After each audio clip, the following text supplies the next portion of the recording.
Hana, halos mama.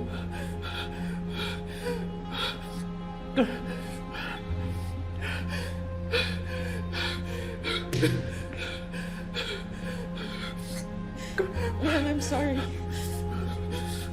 Pero hayaan mo na magpaliwanag ako sa'yo. I-explain ko lahat. Halos bumali ako nun. Halos masira yung pagkatao ko noon na dahil sa'yo, na dahil namatay ka. Tapos ngayon magpapakita ka sa akin.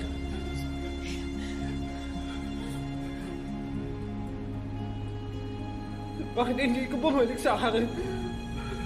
Bakit hindi ka bumalik sa akin? Bakit hindi ka bumalik sa akin at pati ng anak mo? Papaliwanag ako. Hayaan mo ako magpaliwanag.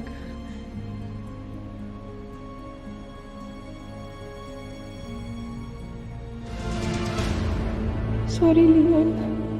Sorry, anak. Patawarin niyo ako. Pero ayoko na sa buhay na to. Ito na lang ang paraan para makatakas ako.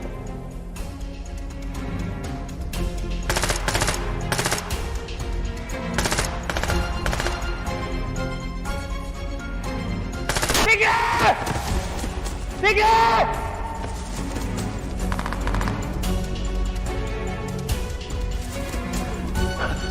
Sige!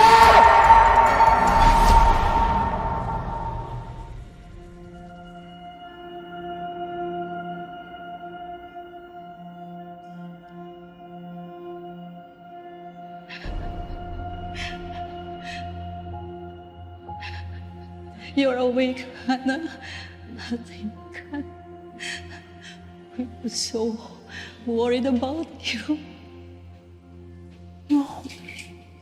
Dad, Pasalamat ka at napakiusapan ko ang ninong mong general na huwag kang arestuhin dahil sa pagiging kalasag mo. Hindi na kami papayag na bumalik ka pa uli doon, Iha. Ilalayo ka namin. Yung hindi ka na matutunto ng good for nothing, Leon na yan. We will take you to Canada. Ha? Doon tayo titira, anak.